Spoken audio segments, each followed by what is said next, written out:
죽어도 결혼 안 합니다. 아니, 못합니다. 고성희 여사가 있는 이 지옥에 수빈이뿐만이 아니라 그 어떤 여자도 못 데려옵니다. 남의 집 귀한 딸 데려와서 고생시키느니 차라리 평생 혼자 살겠습니다. 누군가에게는 선망의 대상이자 꿈의 궁전인 슈조이 그룹 회장의 저택. 하지만 그날 밤 박진석 회장의 서재에는 숨막히는 침묵만이 감돌고 있었는데요. 화려한 샹들리에 불빛조차 박진석의 무겁게 가라앉은 눈빛을 피해가는 듯했습니다. 점점 절정으로 치닫고 있는 드라마 화려한 날들 다음 이야기 시작합니다. 구독과 좋아요 부탁합니다. 박진석은 책상 위에 놓인 만년필을 만지작거리며 눈앞에 서 있는 아들 박성재를 응시했습니다. 그의 머릿속은 복잡한 계산이 끝난 뒤였습니다. 자존심, 물론 상했죠.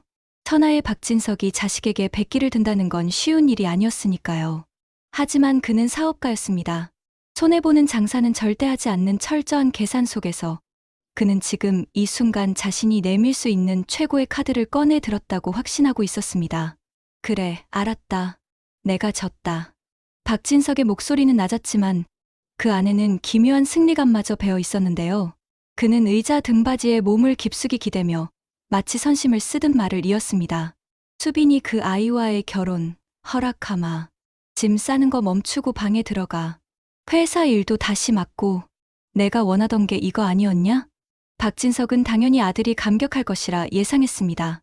그동안 그토록 반대하던 결혼이었으니까요. 성재가 당장이라도 굳었던 표정을 풀고 어쩌면 무릎이라도 꿇으며 감사하다고 말할지도 모른다는 기대를 하고 있었던 겁니다. 아니, 기대라기보다는 확신에 가까웠죠. AP그룹이라는 거대한 배경을 가진 며느리를 얻는 것은 박진석 자신에게도 그리고 무너져가는 아들에게도 최상의 시나리오였으니까요. 하지만 돌아온 대답은 박진석의 예상을 처참히 빗나갔습니다. 싫습니다. 짧고 단호한 거절. 성재의 눈동자는 조금의 흔들림도 없었는데요. 오히려 그 눈빛에는 서늘한 냉소와 깊은 혐오가 서려 있었습니다. 박진석은 자신의 귀를 의심하며 미간을 찌푸렸습니다. 지금 뭐라고 했어? 싫어. 내가 죽고 못 살던 여자다. 아비가 자존심 굽히고 허락까지 했는데 지금 와서 싫다는 게 말이 되냐? 성재는 주먹을 꽉 쥐었습니다. 손톱이 살을 파고드는 고통이 느껴졌지만 지금 가슴 속에서 휘몰아치는 분노와 공포에 비하면 아무것도 아니었죠. 그는 아버지의 책상 너머 문 밖 어딘가에서 듣고 있을지 모를 새어머니 고성희의 존재를 떠올렸습니다. 우아한 미소 뒤에 숨겨진 악마 같은 본성, 지은호를 철저히 이용하고 버린 그 잔혹함, 그리고 무엇보다 자신이 이 사실을 폭로하는 순간 사랑하는 수빈이와 그 가족마저 위험에 빠뜨리겠다고 협박하던 그 섬뜩한 목소리가 귓가에 맴돌았습니다. 성재는 떨리는 입술을 억지로 떼어내며 씹어뱉든 말했습니다. 죽어도 못합니다. 고성희 여사가 있는 이 지옥에 수빈이뿐만이 아니라 그 어떤 여자도 못 데려옵니다. 남의 집 귀한 딸 데려와서 고생시키느니 차라리 평생 혼자 살겠습니다. 박성재, 말버릇이 그게 뭐야? 지옥이라니. 내 어머니가 너한테 쏟은 정성이 얼만데. 박진석이 책상을 내리치며 고함을 질렀지만 성재는 물러서지 않았습니다. 아니, 오히려 한 걸음 더 다가와 아버지의 눈을 똑바로 바라보았는데요. 그 눈빛은 단순한 반항이 아니었습니다. 그것은 마치 맹수가 적을 앞에 두고 으르렁거리는 듯한 살기 어린 경고에 가까웠습니다. 아버지 눈에는 그게 정성으로 보이십니까? 제 눈에는 위선과 기만으로밖에 안 보이는데요. 저는 그 웃음에 느껴지는 살얼음을 평생 느끼며 살았는데 아버지는 눈치조차 못 챘으니까요. 그 여자가 쌓아 올린 이 화려한 껍데기, 그 껍데기 뒤에 숨긴 서슬퍼런 칼날이 언젠가 아버지를 찌를 겁니다. 그때 가서 후회하지 마세요. 성재는 그 말을 남기고 뒤도 돌아보지 않고 서재를 나갔습니다. 쾅! 하고 닫힌 문소리가 넓은 서재 안에 공명처럼 울려 퍼졌습니다. 박진석은 닫힌 문을 멍하니 바라보며 거친 숨을 몰아쉬었습니다. 분노가 치밀어 올랐지만 동시에 등골이 서늘해지는 기분을 지울 수가 없었는데요. 방금 본 아들의 눈빛, 그건 단순히 계모를 싫어하는 사춘기 소년의 반항심이 아니었습니다. 무언가 끔찍한 진실을 목격한 사람만이 가질 수 있는 공포와 혐오가 뒤섞인 눈빛이었죠. 도대체 왜 저러는 거지? 수빈이를 그렇게 좋아하면서 왜 이 집을 지옥이라고 하는 거야? 박진석은 의자에서 일어나 창가로 다가갔습니다. 창밖으로 보이는 정원은 고성이가 20년 넘게 공들여 가꾼 나무들로 가득 차 있었습니다. 완벽하게 조경된 정원, 평화로워 보이는 풍경. 하지만 박진석의 머릿속에서는 백화점에서의 기억이 다시금 재생되기 시작했습니다. 그 기억은 고성이에 대한 그의 굳건한 믿음에 아주 커다란 금을 가게 만든 시발점이었으니까요. 얼마 전 박진석은 아내 고성이의 생일 선물을 고르기 위해 백화점에 들렀었습니다.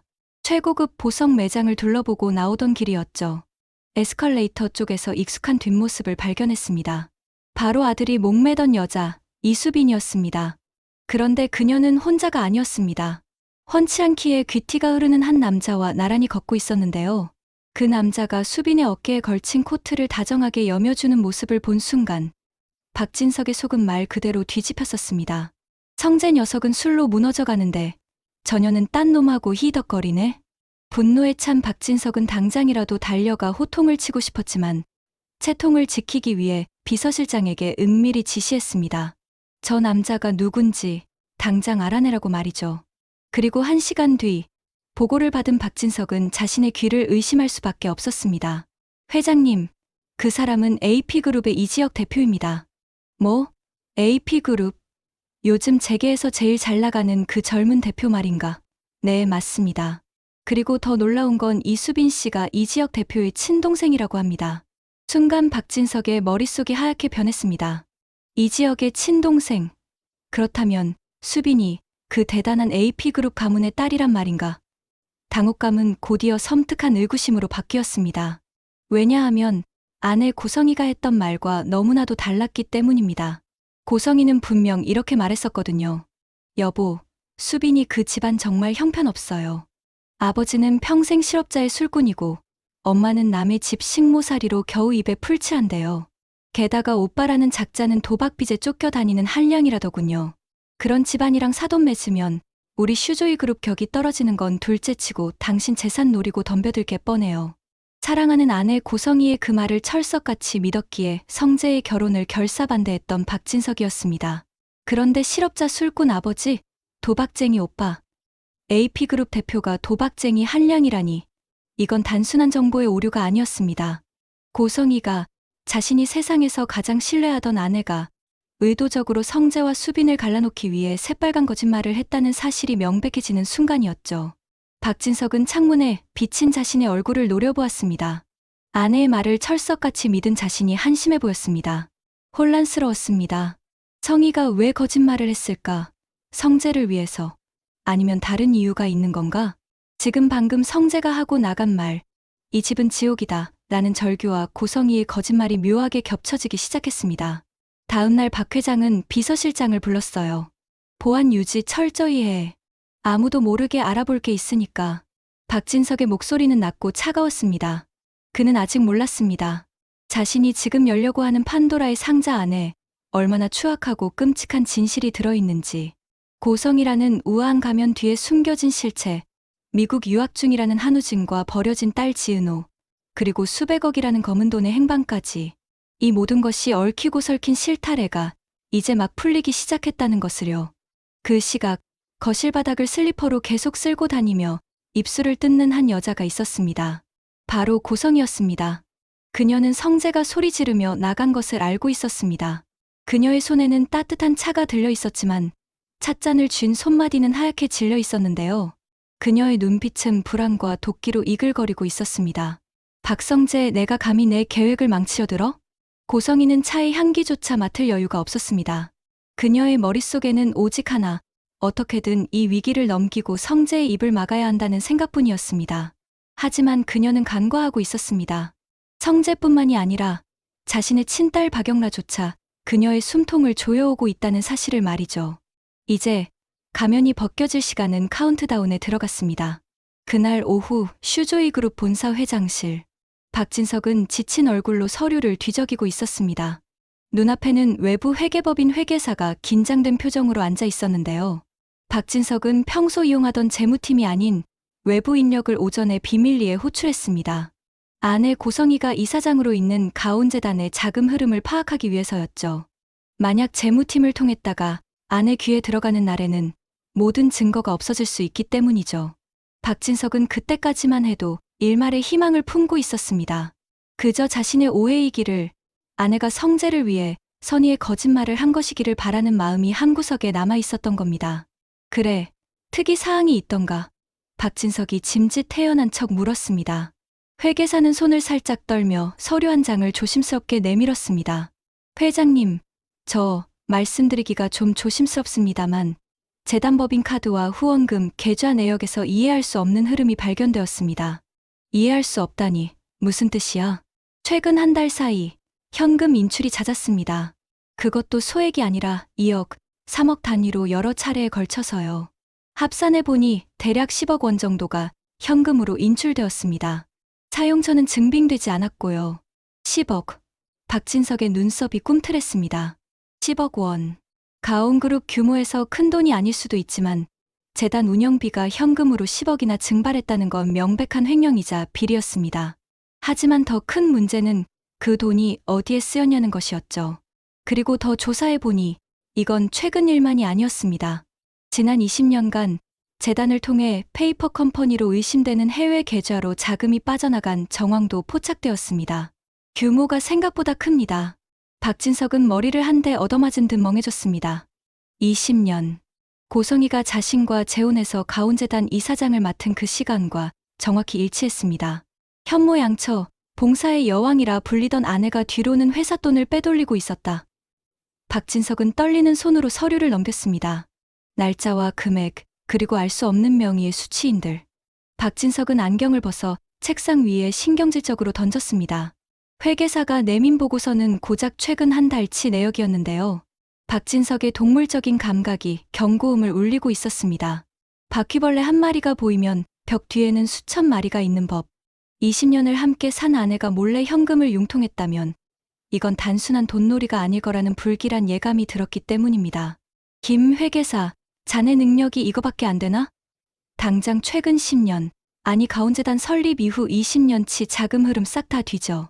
페이퍼 컴퍼니, 해외 송금, 차명 계좌, 차명 부동산 10원이라도 빈다 싶으면 전부 찾아내.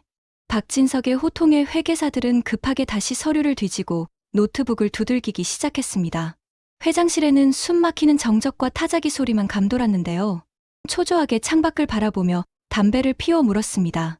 손끝이 미세하게 떨리고 있었습니다. 다음 날 저녁이 됐을 무렵, 회계 책임자가 떨리는 손으로 두툼한 서류들을 들고 일어났습니다. 회 회장님, 찾았어. 규모가 얼마나 돼? 20억, 30억? 박진석이 재촉하자 회계사는 마른 침을 삼키며 믿기 힘든 숫자를 입 밖으로 꺼냈습니다. 저 놀라지 마십시오. 확인된 것만 680억입니다. 뭐라고? 박진석은 자신의 귀를 의심했습니다. 680억. 중견기업 하나를 통째로 살 수 있는 돈이었습니다. 그 돈이 자신의 눈앞에서, 그것도 가장 믿었던 아내의 손에 의해 증발해버렸다는 겁니다. 상세 내역을 보니 홍콩과 스위스에 설립된 페이퍼 컴퍼니 KJ홀딩스로 매년 수십억씩 컨설팅 비용 명목으로 빠져나갔습니다. 그리고 이 자금의 최종 종착지는 대부분 현금화되어 추적이 불가능하지만 스위스 차명 계좌와 한국과 미국의 부동산으로 흘러들어간 정황이 있습니다. 680억 680억이라니. 박진석은 휘청거리며 소파에 주저앉았습니다. 분노보다 공포가 먼저 덮쳤습니다. 만약 이 사실이 이사회나 주주들에게 알려진다면 가온그룹 회장으로서의 리더십은 끝장입니다. 아내 단속 하나 못해서 회사 기둥뿌리를 뽑아먹혔다는 조롱거리가 될 게 뻔했으니까요. 게다가 이 구멍난 자금을 당장 메우지 않으면 회계 감사 시즌의 모든 게 터질 시한폭탄과도 같았습니다. 이 사태를 수습하려면 거대한 자금이 필요했습니다. 혹은 이 거대한 비리 스캔들을 단숨에 덮어버릴 더 큰 호재가 필요했죠.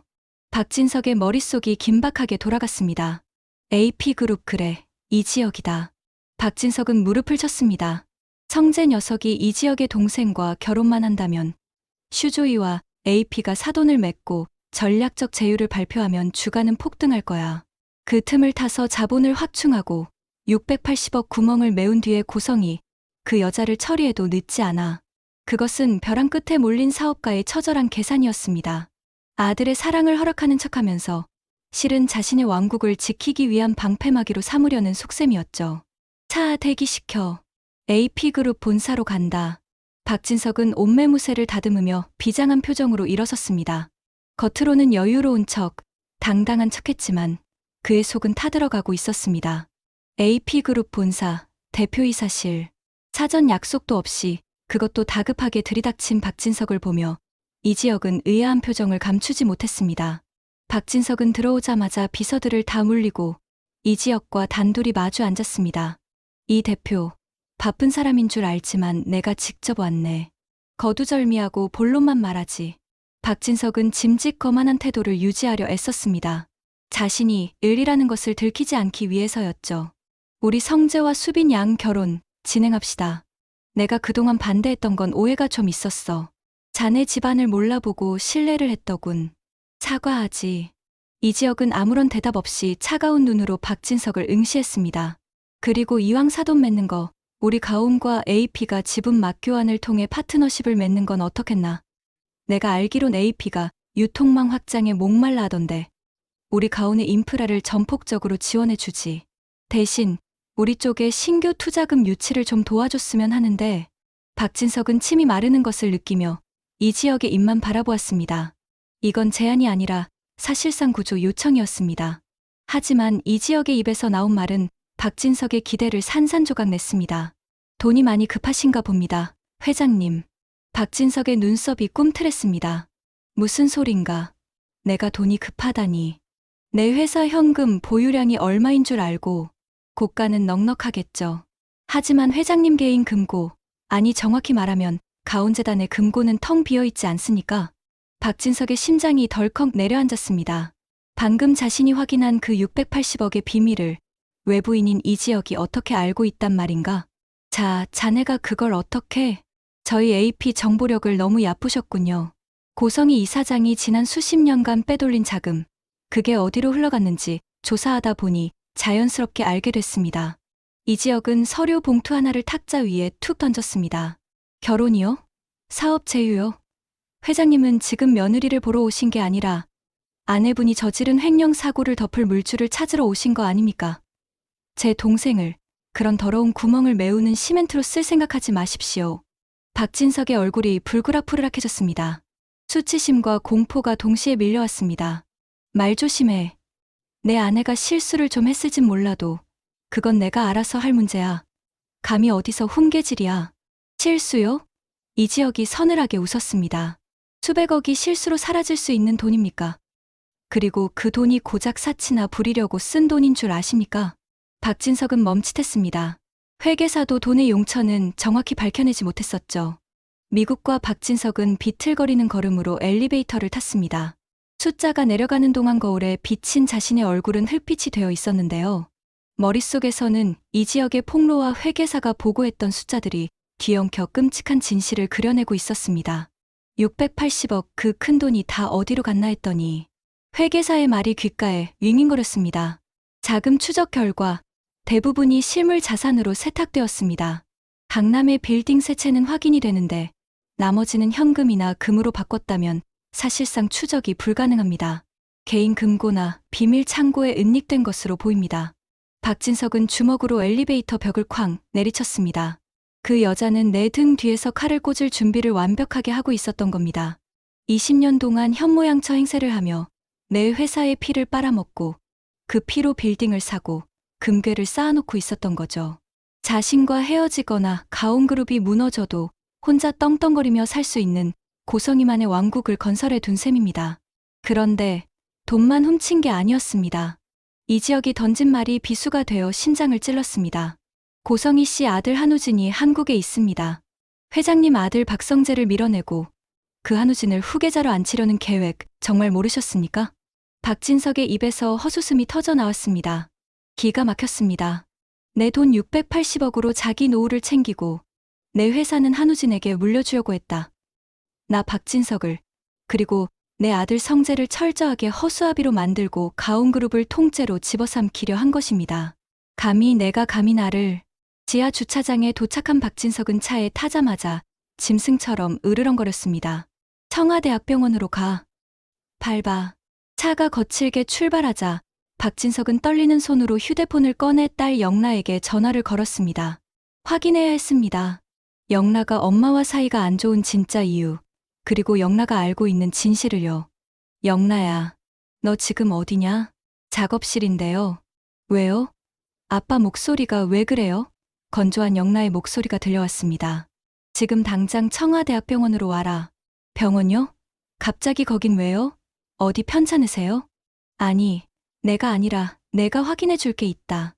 내 엄마가 유학 갔다고 거짓말하고 숨겨둔 아들, 한우진. 거기 있지? 전화기 너머에서 툭 하고 무언가 떨어지는 소리가 들렸습니다. 그리고 무거운 침묵이 흘렀는데요. 그것은 그 어떤 대답보다 확실한 긍정이었습니다. 박진석은 떨리는 손으로 휴대폰을 고쳐 잡았습니다. 차창 밖으로 스쳐 지나가는 서울의 야경이 어지럽게 흩어졌는데요. 그는 호흡을 가다듬으며 딸 영라에게 물었습니다. 영라야, 아빠가 묻는 말에 똑바로 대답해라. 너 알고 있었지? 뭐요? 한우진 말이다. 미국 육학하고 있다는 우진이 지금 어디 있냐? 전화기 너머에서 영라의 숨소리가 멈칫했습니다. 찰나의 침묵이었지만 박진석에게는 그 어떤 대답보다 명확한 긍정으로 들렸습니다. 왜 대답을 못해? 미국에 있는 거 맞아? 알고 계셨어요? 영라의 목소리가 작게 떨렸습니다. 결국 영라도 엄마의 거짓말에 동참하고 있었던 겁니다. 역시 그랬구나. 나만 바보처럼 속고 있었어. 미국에서 공부한다는 놈한테 학비 대주고 생활비 보내주면서 나중에 회사에 들어오면 성재랑 잘 지내보라고 그렇게 믿고 있었는데 박진석은 배신감에 치를 떨며 소리쳤습니다. 지금 당장 청와대 병원으로 와라. 내 입으로 직접 들어야겠다. 내 엄마가 도대체 무슨 꿍꿍이로 우진이를 숨겨놓고 있었는지. 지금 갈게요. 전화를 끊은 박진석은 머리를 감싸 쥐었습니다. 미국 유학 중이라던 아들이 한국 병실에 누워있다. 그렇다면 그동안 보낸 유학 자금은 다 어디로 갔으며 성적표니 사진이니 보여줬던 것들은 다 조작이었단 말인가. 그리고 회계사가 찾아낸 680억. 그 돈이 병원비와 고성이의 뒷주머니로 들어갔다는 게 확실해지는 순간이었습니다. 30분 뒤 청와대학병원 본관 앞 영라의 차가 급하게 멈춰섰습니다. 차에서 내린 영라는 잔뜩 굳은 표정으로 벤치에 앉아있는 박진석에게 다가왔습니다. 아빠. 박진석은 피우던 담배를 바닥에 내던지고 벌떡 일어났습니다. 말해. 언제부터 알았어?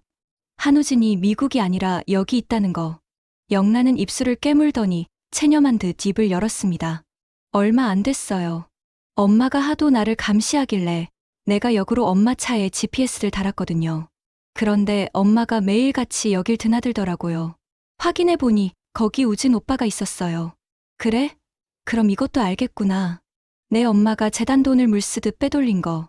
재단 돈이요? 영라가 의아한 표정을 지었습니다. 그래, 680억이다. 내 엄마가 지난 20년 동안 야금야금 빼돌려서 금괴랑 땅 문서로 바꿔치기 한 돈이 무려 680억이야. 너도 그 돈 나눠 가졌어. 그래서 입 다물고 있었던 거야? 뭐라고요? 680억이요? 영라의 눈이 휘둥그레졌습니다. 그녀는 정말로 금시초문이라는 표정이었습니다. 전 몰라요. 엄마가 돈 빼돌린 것까진 몰랐다고요. 전 그냥 엄마가 우진 오빠 아픈 거 숨기려고 그러는 줄만 알았지. 회사 돈을 횡령했다는 건 상상도 못했어요. 박진석은 영라의 흔들리는 눈동자를 보며 진실을 읽었습니다. 그래, 영라는 돈 문제는 몰랐던 모양이구나. 그렇다면 그 엄청난 돈은 오로지 고성이 그 여자의 탐욕스러운 뱃속으로 들어갔다는 얘기였습니다. 기가 막히는구나. 아들은 유학 갔다고 사기치고 딸은 입막음 시키고 남편 돈은 훔쳐서 딴 주머니 차고 아주 완벽한 도둑년이었어. 박진석은 헛웃음을 흘리며 병원 입구를 노려보았습니다. 가자. 내 눈으로 직접 봐야겠다. 미국 명문대생이라던 그 잘난 아드님이 580억짜리 병실에서 뭘 하고 자빠져 있는지. 박진석은 성큼성큼 병원 안으로 들어갔습니다. 영라도 당혹감과 두려움이 뒤섞인 얼굴로 그 뒤를 따랐습니다. VIP 병동 1201호 앞. 박진석은 심호흡할 겨를도 없이 문을 거칠게 열어젖혔습니다. 쾅! 육중한 문이 벽에 부딪히며 굉음을 냈습니다. VIP 병동 1201호 앞. 박진석은 거친 숨을 몰아쉬며 잠시 멈춰섰습니다. 문 너머에 감춰진 진실을 마주하기 전 마지막으로 마음을 다잡는 시간이었습니다. 옆에 서 있는 영라조차 아빠의 살기에 눌려 숨소리조차 내지 못했는데요. 박진석은 망설임 없이 문을 열어젖혔습니다. 쾅! 육중한 문이 벽에 부딪히며 병실의 정막을 깼습니다. 침대 위에는 벽에 기대 앉아 책을 보고 있는 한 남자가 있었습니다. 한우진이었습니다. 갑작스러운 소음에 한우진이 놀라 책을 덮으며 고개를 돌렸습니다. 박진석을 확인한 그의 눈이 휘둥그레졌습니다. 아버지? 한우진은 당황해서 침대 난간을 잡고 몸을 일으키려 했습니다. 수술 부위가 당기는지 얼굴을 살짝 찡그렸지만 거동에는 큰 문제가 없어 보였습니다. 아버지가 여길 어떻게? 박진석은 천천히 침대 앞으로 걸어갔습니다. 가까이서 보니 확실했습니다. 칙칙했던 안색은 사라지고 살이 오르고 있었습니다. 그 생명력 넘치는 얼굴을 보자 박진석의 속에서 뜨거운 무언가가 울컥 치밀어 올랐습니다. 그래, 애비 얼굴은 알아보는구나. 얼굴이 아주 좋아? 미국에서 공부한다더니 여기서 황제처럼 요양하고 있었나 보지? 아니 그게 아니고요. 제가 수술을 좀 받느라 한우진은 눈을 피하며 우물쭈물했습니다. 수술. 박진석이 비릿한 웃음을 흘렸습니다. 그래, 큰 수술을 받았다고 들었다. 간 이식 수술이라지? 한우진의 어깨가 움찔했습니다. 네, 운 좋게 기증자가 나타나서. 운 좋게? 박진석의 목소리가 벼락처럼 퍼졌습니다. 운이 좋아서가 아니라 내 엄마가 돈으로 매수하고 협박해서 뺏어온 거겠지. 한우진은 입을 다물지 못했습니다. 박진석이 기증자의 정체까지 알고 있을 줄은 꿈에도 몰랐던 겁니다. 그때 병실 안쪽 세면실 문이 열리며 고성이가 걸어 나왔습니다. 과일을 깎아 담은 접시를 들고 콧노래를 흥얼거리던 그녀는 병실 한가운데 서 있는 박진석과 얼어붙은 아들을 보고 그말리에 굳어버렸습니다. 쨍그랑 접시가 바닥에 떨어지며 산산조각이 났습니다. 여보? 다 당신이 여길 어떻게? 고성이의 얼굴은 백지장처럼 하얗게 질렸습니다. 수술도 성공했고 이제 회복만 하면 아들을 회사에 입성시킬 꿈에 부풀어 있었는데 가장 보여주지 말아야 할 순간에 남편이 들이닥친 것입니다. 박진석은 천천히 고개를 돌려 아내를 바라보았습니다. 그의 눈빛은 경멸을 넘어 혐오로 가득 차 있었습니다. 왜? 죽어가던 아들놈이 이렇게 멀쩡하게 살아나서 기쁜가? 표정이 아주 좋군, 고성이 여사. 여보, 그게 아니라 오해예요. 내가 설명할게요. 우진이가 너무 아파서. 그래서 아파서 내 눈을 속이고 내 돈 680억을 빼돌려 이 호화 병실을 차려주고 그것도 모자라 어릴 때 버린 딸 찾아서 간까지 뜯어냈나? 박진석은 침대에 누워있는 한우진을 손가락질하며 소리쳤습니다. 얘 뱃속에 들어있는 그 간, 그거 누구 거야? 당신이 10억 준다며 협박해서 뺏어낸 그 불쌍한 애 간 맞잖아.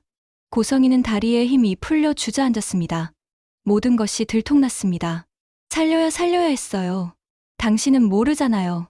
자식이 눈앞에서 죽어가는데 애미가 돼서 어떻게 가만히 있어요. 고성이가 바닥을 치며 울부짖었습니다. 하지만 그 변명은 박진석의 분노에 기름을 부을 뿐이었습니다. 자식. 지은호는 자식 아니야? 똑같은 내 핏줄인데 하나는 살리겠다고 왕자님처럼 모셔놓고 하나는 부속품처럼 장기만 뺏고 버려. 그게 애미가 할 짓이야? 박진석은 비서실장을 돌아보며 차갑게 명령했습니다. 경찰 불러. 횡령, 배임, 사기 그리고 장기매매 혐의. 미수가 아니라 기수지수야. 범행이 완성됐어. 여보, 안 돼요. 우진이는 이제 막 회복 중이에요. 충격받으면 안 돼요. 고성이가 기어가서 박진석의 바지가랑이를 잡고 매달렸습니다. 우진이는 놔줘요. 다 내가 한 거예요. 내가 시킨 거예요. 박진석은 매달리는 고성이를 싸늘하게 내려다보았습니다. 걱정 마. 감옥 병동도 시설 좋다더군. 거기서 회복하라고 해. 박진석은 고성이를 거칠게 뿌리치고 뒤도 돌아보지 않고 병실을 나갔습니다. 복도를 걸어가는 그의 등 뒤로 고성이의 처절한 비명소리가 병원을 가득 메웠지만 박진석은 멈추지 않았습니다. 이미 엎질러진 물, 그리고 이미 몸속에 들어가 버린 장기. 되돌릴 수 없는 비극 앞에서 박진석이 할 수 있는 건 이 추악한 연극에 막을 내리는 것뿐이었습니다. 박진석의 신고는 신속하고 냉정했습니다. 그가 병실을 빠져나온 지 채 10분도 지나지 않아 요란한 사이렌 소리가 청와대학병원 VIP 주차장을 가득 메웠는데요. 들이닥친 경찰들은 횡령 및 장기매매 혐의로 고성이에게 수갑을 채웠습니다. 이거 놔. 내가 누군지 알아? 가온재단 이사장이야. 내 발로 간다고. 고성이는 악을 쓰며 반항했지만 그녀의 손목에 채워진 은팔찌는 차갑고 단호했습니다. 침대 위에 있던 한우진 역시 참고인 신분으로 경찰의 감시를 받게 되었죠. 수술 부위의 통증보다 더 큰 공포가 그의 얼굴을 뒤덮었습니다. 평생 자신을 지켜줄 것 같았던 거대한 성벽이 실은 모래성이었다는 것을 깨닫는 순간이었습니다. 로비에 있던 환자와 보호자들이 수군거리며 휴대폰을 꺼내 들었습니다. 현모양처의 대명사, 봉사의 여왕, 고성희 이사장이 경찰에 연행되는 모습은 삽시간에 SNS를 타고 퍼져나갔습니다.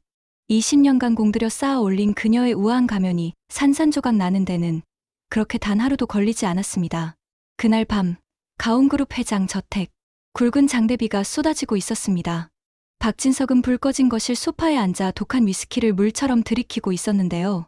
그의 시선은 멍하니 창밖의 빗줄기를 향해 있었지만 머릿속은 지옥불처럼 타오르고 있었습니다. 아내의 배신, 내 돈으로 키운 뻐꾸기 자식, 그리고 그 탐욕의 재물이 희생양 지은호. 무엇보다 이 추악한 진실을 일찌감치 눈치채고 지옥이라 부르며 도망치려 했던 아들 성재의 절규가 귓가에 맴돌아 견딜 수가 없었습니다. 내가 내 손으로 모두를 지옥에 가둬두고 있었구나. 그때 현관문이 열리며 경찰들과 함께 고성희가 들어왔습니다. 구속영장이 발부되기 전 자택 압수수색과 신병 확보를 위해 잠시 들른 것이었죠. 수갑을 찬 채 비에 젖은 생쥐꼴이 된 고성희는 거실에 앉아있는 박진석을 보자마자 눈을 번뜩였습니다. 여보, 박진석 씨, 당신 정말 이럴 거야? 25년을 함께 산 아내한테 이래도 되는 거냐고. 그녀는 아직도 사태 파악이 안 된 듯 했습니다. 자신이 저지른 죄의 무게보다 당장 자신이 당하는 수모가 더 억울한 모양이었습니다. 박진석은 천천히 자리에서 일어났습니다. 술 기운이 올랐지만 눈빛만은 형형하게 빛나고 있었는데요. 그는 경찰에게 잠시 양해를 구하고 고성희 앞으로 다가갔습니다.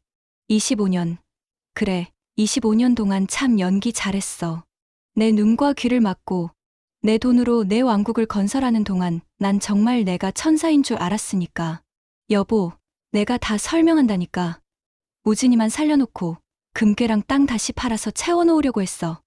잠깐 빌린 거라고. 빌려? 680억을. 그리고 남의 장기도 빌린 건가? 박진석의 목소리가 천둥처럼 거실을 울렸습니다. 더 이상 내 집에서 내 목소리 듣고 싶지 않아. 당장 나가. 나가라니? 여긴 내 집이야. 내가 25년을 가꾸고 살림한 내 집이라고. 내 집. 착각하지 마. 이 집안의 먼지 한 톨, 내가 걸치고 있는 그 명품 옷가지 하나까지 다 내 돈으로 산 거야. 내 것은 아무것도 없어. 내가 가져온 건 추악한 탐욕뿐이지. 박진석은 옆에 서 있던 보안팀장에게 눈짓했습니다. 뭐 해. 이 여자, 당장 끌어내. 손에 쥔 거 하나 없이 빈몸으로 내쫓아. 회장님, 그래도 경찰분들이 계신데. 보안팀장이 주저하자 박진석이 소리쳤습니다. 내 집에서 내 명령 안 들어. 당장 끌어내라고. 보안팀원들이 고성희의 양팔을 잡았습니다. 그녀가 필사적으로 움켜쥐고 있던 샤넬 백을 보안팀장이 빼앗았습니다. 안 돼. 내 가방, 이거 내 거야. 이거 얼마짜린 줄 알아? 고성희가 발악을 하며 가방을 뺏으려 했지만 건장한 보안팀원들을 당해낼 재간이 없었습니다. 이거 놔. 박진석, 너 후회할 거야. 내가 가만히 있을 줄 알아? 다 폭로할 거야. 고성희의 저주 섞인 비명이 거실을 가득 메웠지만 박진석은 차갑게 돌아섰습니다. 그녀는 짐승처럼 끌려 현관문 밖으로 내동댕이 쳐졌습니다. 철퍼덕, 쏟아지는 빗속, 차가운 아스팔트 바닥에 고성희가 나뒹굴었습니다. 화려했던 올림머리는 비에 젖어 미역줄기처럼 늘어졌고 수백만 원짜리 정장은 흙탕물로 얼룩졌습니다. 쾅!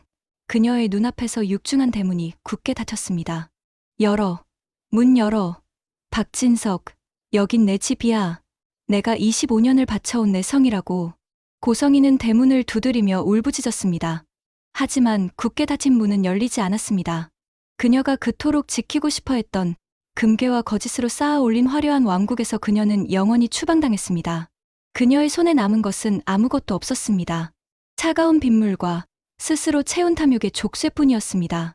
같은 시각, 성재의 오피스텔. 성재는 이민 가방을 싸고 있었습니다. 한국을 떠날 생각이었습니다. 수빈이를 지키기 위해, 그리고 이 지긋지긋한 집구석에서 벗어나기 위해 선택한 마지막 도피였죠. 짐을 다 싼 그가 마지막으로 TV를 켰을 때 뉴스 속보가 흘러나오고 있었습니다.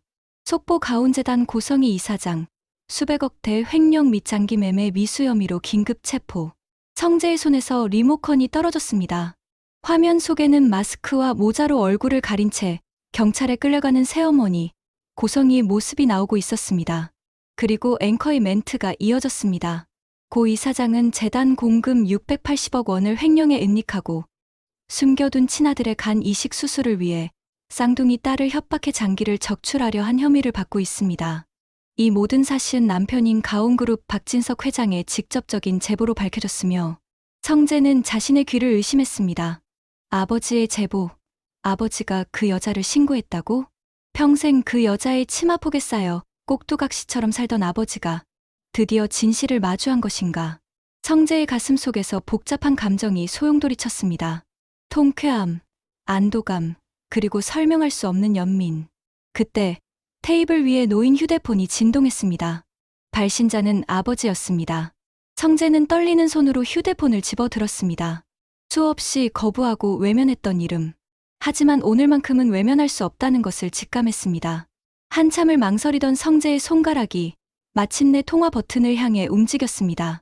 과연 모든 진실을 알게 된 아버지와 아들은 서로의 상처를 마주하고 화해할 수 있을까요? 아니면 너무 늦어버린 후회만이 그들을 기다리고 있을까요? 폭풍이 지나간 자리, 이제 진짜 이야기가 시작됩니다.